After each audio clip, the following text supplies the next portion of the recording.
Hello, and welcome to another episode of My Favorite Sound From, the show where we talk to game audio pros about some of the work that they're most proud of.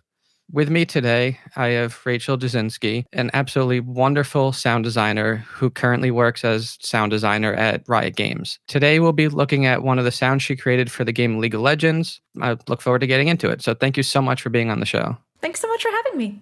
We have a gameplay clip to look at, but before we look at it, could you tell us a little bit about what we're going to see or what we're going to hear in this video? Absolutely, yeah. So currently I'm on a game called Teamfight Tactics, but before I joined that team, I was working on League of Legends as someone who works on the personalization team.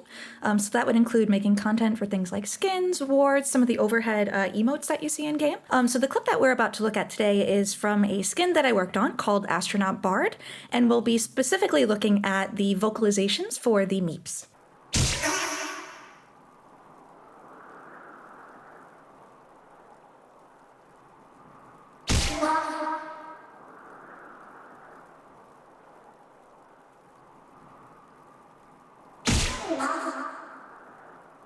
And just for those of you who might not be familiar with the games, I'm also going to put a clip of the non-skin version too for reference of how the character sounds.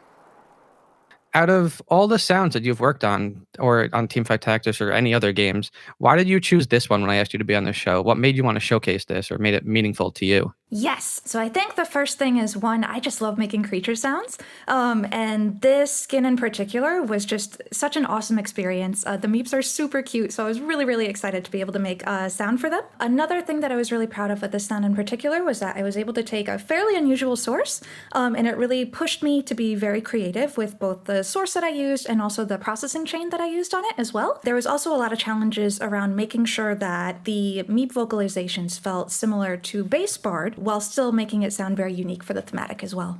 I'll break this question up. If you're starting something like a skin, how do you approach it? Like, how do you start thinking about what does it originally sound like and how can I manipulate that into something else? Yeah, I would say the most important thing that we try to think about is maintaining the same audio cues and the same timings from the base skin.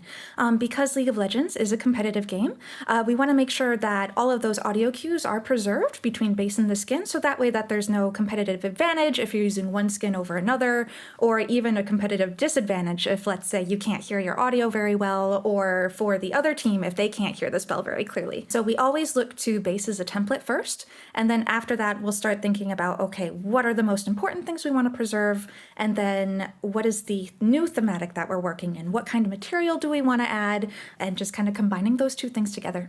And so when you're starting, let's just use a sound like this, for example. If you're starting one where it's not a skin and just a base, no set point of reference, how do you come up with your workflow for that? Where do you start?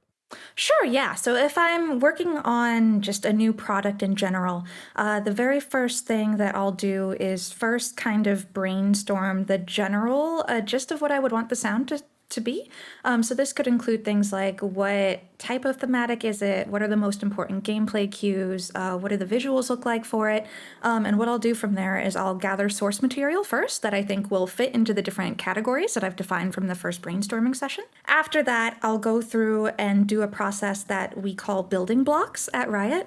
And this is essentially just the process of creating a bunch of material, not timed to any visuals, but just making a bunch of material that we think will fit in with the thematic and like just the general idea of the new product that we're creating. So I'll just have a bunch of material I could use, so that way when I get to the point where I'm actually designing in-game assets, I already have a bunch of things I can pull in that already kind of had the feel that I'm looking for. And then after that, it's just doing a first draft to kind of figure out what are the different timings, trying to like decide how to break up the different assets so that they play back properly in game, doing a first quick implementation pass once those assets are finished, and then taking a quick listen back in game, and then going through an iterative process where it's like, okay, listen to it in game, go back to the DAW, fix a couple things, put it back in the game, how's it feeling now? And then, yeah, just going back and forth a bunch.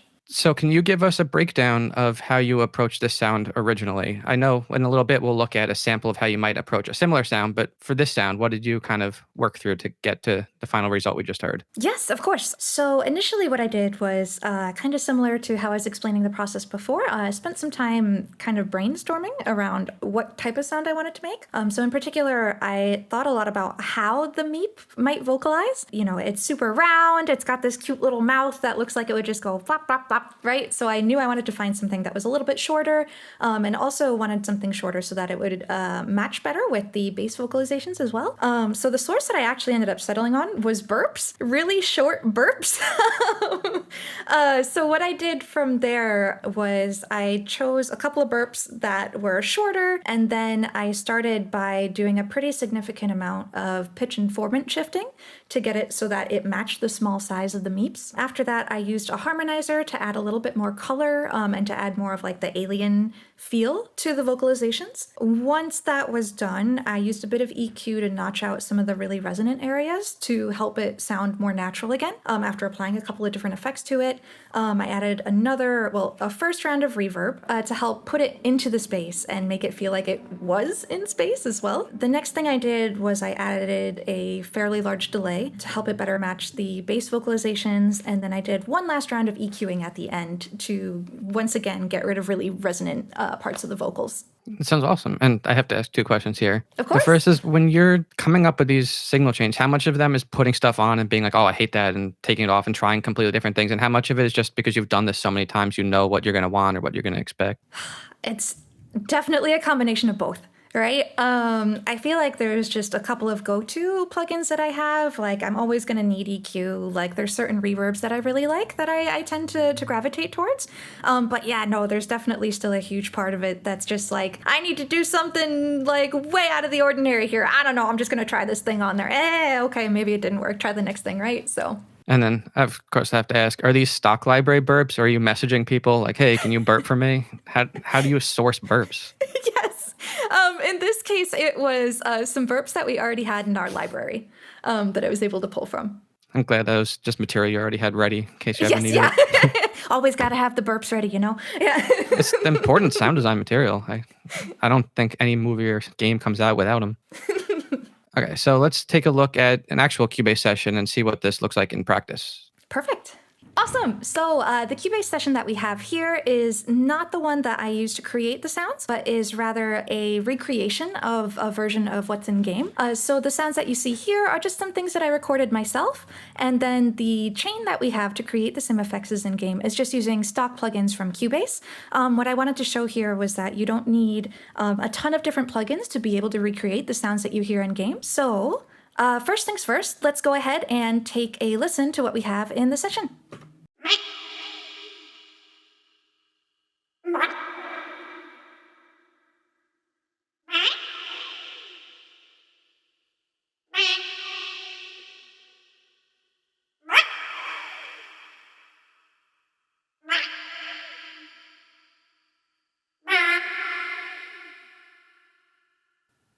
Awesome. So what I'm going to do is I'm going to bypass all of these plugins. One of the first things that I did was I had mentioned before that formant and pitch shifting was the first thing that I did. So here is what these files sound like without that.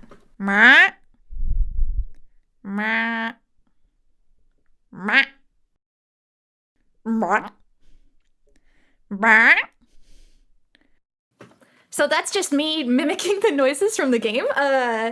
So after that, as I mentioned, I applied the pitch shifting to it, and that was using the time stretch feature within Cubase, using the tape settings so that we also get the nice pitch changes as well. So I'll go ahead and play this with just the pitch changes.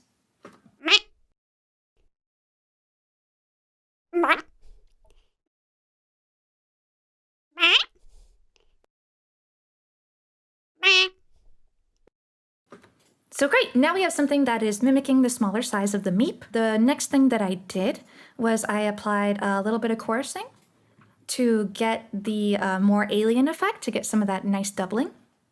And I'll go ahead and show that.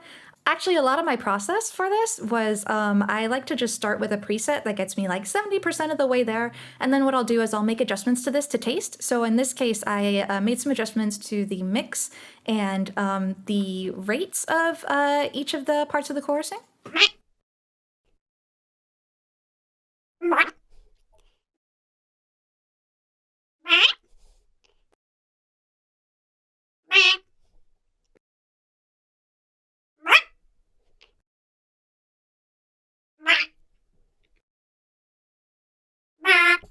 Awesome. The next thing, like I mentioned. Sorry to interrupt, but I was just curious. So when you said you're using a preset, are these presets you made previously for something else, or are these presets of the plugin? Honestly, these are just presets of the stock plugins. Yep. I just wanted to bring that up because I know a lot of people, or a lot of beginners especially, will feel like using presets or something is cheating, and I hate that idea. So I just want to emphasize to people that using presets is totally okay. No, I 100% agree. And I think that's something I worry about as well, is like I wouldn't want folks to feel dissuaded from using these presets. Like I said, I think if you take it and then change it a little bit to make it your own, totally okay. We have to work fast, you know? So awesome. Yeah. Fantastic. Great. So the next part of this process was, like I said, adding a little bit of EQ to get rid of some of the resonant frequencies, which you can see I did here. This big cut of the lower frequencies was just because there was a bunch of stuff that I had recorded that I just didn't need in there. So that's to get rid of any residual mic noise. And then I just took a little bit of a notch out at 1K. So I'll go ahead and play what that sounds like.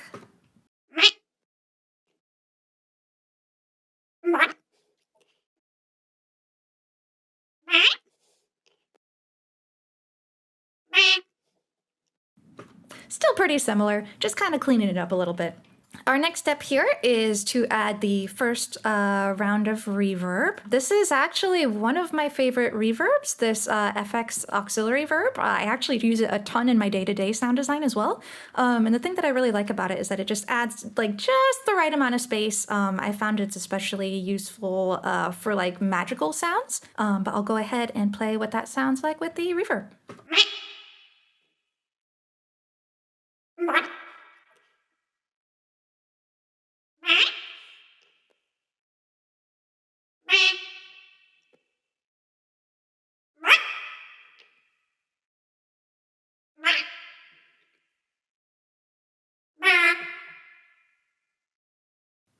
So we're putting it into the space. The next step is to add that delay, like I had mentioned before. And then I'll go ahead and play with the delay. You'll notice that a lot of the character of the sound actually does come from the delay in this case. So I would say this is probably the most important element of this sound in particular.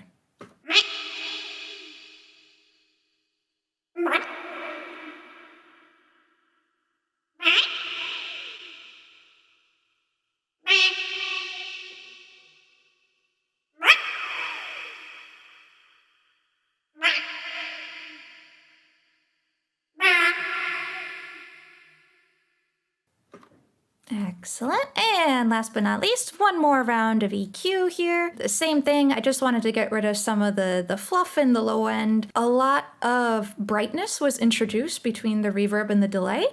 So I'm just taking a shelf and just kind of ducking a little bit of that brightness there. And then same thing, just kind of taking a little bit of a notch out around like 2K-ish, just because I found that that was a spot where it was feeling particularly resonant, and I wanted to reduce slightly just to help it feel a little bit more natural.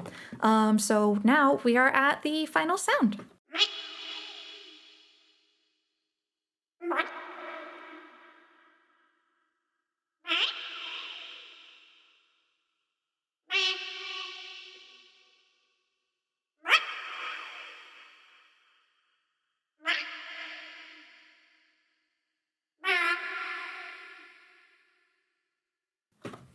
Yeah, and I love that you can see a lot of, especially around sound design Twitter or whatever, you could see like these crazy intense chains of a billion plugins doing a billion different things. But I love that this is so simple. It's aside from RX, it's mostly just built-in plugins, and you can get such a cool sound with it that has so much character to it. I really love that. Yeah.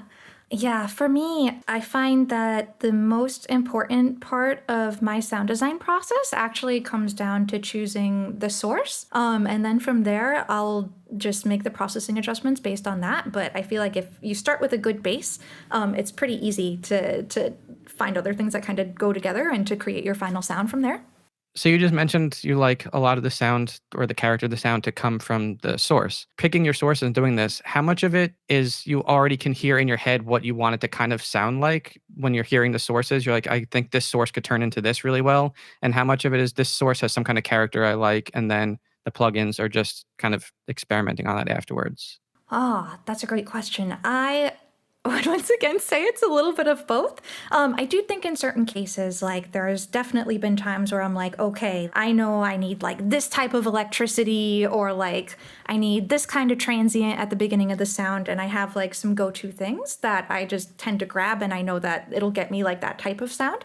But there is definitely still a component of, let me just look through what I have, let me play around with some different synths and just experimenting a little bit more with the sound and being just kind of more open to like, oh, actually, I didn't expect, kind of like with the burps, I definitely wasn't planning on using those, but it just ended up being the best fit for that project. So there is, always that element of some experimentation and just kind of playing around with different sounds to see how they feel. And yes, like you mentioned on the plugin part of the question, I tend to like to use plugins to either cut or enhance different parts of the sound. And then depending on what it is that I'm working on, it's usually for more like, I would put it as intense effects. So when I need like a lot of tremolo, a lot of reverb, like more things that are very, very obvious within the processing is usually when I'll reach for plugins to try to get that effect. And I know a lot of sound designers would talk about looking at other games that might be similar, or having inspirations from other games. But with a game like League of Legends, where there's so many characters already and so many sounds, are you looking at other people's work on other characters? Even if you're on a skin, just like a completely different champion, are you looking at that kind of thing as inspiration as well? I would say when working on skins in particular, the base champion is always a huge source of inspiration, right? Because we want to make sure that the champion is properly represented. But also when it comes to creating new skin lines, something that we think, that I think about a lot is also wanting to make sure that when we're trying to do something new, that we're not overlapping too much with things that already exist. So it becomes really important for me also to reference what we already have in game. So that way I can make sure that what I'm designing will fit in within a unique space within the game as well. And then, I mean, it would probably depend on the skin, but you also probably have to think about the other skins that are in the same line or the Of same. I course. don't know what the term is, but Yeah, it's literally just skin line. Yep. okay. But no, you're 100% correct, where cohesion is also something that's very important. Whether it's, we're coming out with a new skin line for the first time, we want all of the different champions that we have to sound like they are from the new skin line. Or it could be, if we're bringing back an old skin line again, we want to make sure that the new champions that we release match up with the older ones as well. So there's continuity between the different skin line releases as well. If someone is creating a new creature sound or vocalization or something, Yes. is there any general tips that you would give someone who's never done this before and just like wants to get started? Of course, yeah. Let's see. So I think the first thing I would recommend is that before you do any design, to really think about how that creature would vocalize or make sounds. So some things that I like to think about before I get started are what unique characteristics does this creature have? How would those characteristics affect how it makes sound? And then also thinking about how do I want the player to feel about this creature? Like, should this creature be friendly? Is it aggressive? Is it an enemy? And that will also, I think, help kind of guide you in choosing what type of source and how you'd like to process things. Another thing that I like to think about is the source that you choose can really come from anywhere, right? You don't necessarily always need to use other animals to create creature sounds in games. It could be anything from, goodness, so you've got the burp example. I've used squeaky toys in the past to create creature vocals. Like I said, anything you can think of can be a creature vocal, right? something I like to look for when I am choosing those sources, even if it's not necessarily coming from an animal recording, is to look for sounds that have a lot of pitch variance. So, when we're speaking, right, we're not speaking at a monotone. So I like to look for sounds that also kind of have those pitch changes to convey some type of emotion naturally built into them as well. I find that it could be really hard to add those back in if your source doesn't have them. So I like to make sure that those are in there from the beginning, because it really helps convey the tone of what that creature is trying to vocalize about, if that makes sense. And then I think the last thing I would recommend is not to be afraid to combine multiple sources to create your creature. So that can be like taking a couple of different animals and putting them together. It could be combining your squeaky toys with a couple of different animals and just layering them.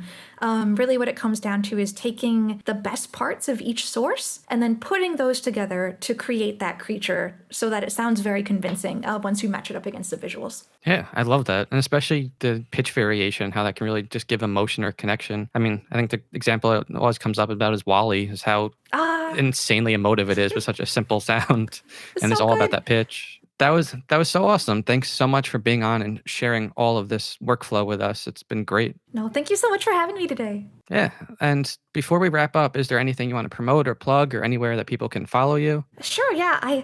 I'm not super active on social media, but I am on Twitter, and my handle is @RachelD_Sound. Awesome. And I'll also put that in the description below if anyone wants to just click it that way too. And make sure you go follow her and check out some of her other awesome work. And thanks again for coming. Of course, thanks so much.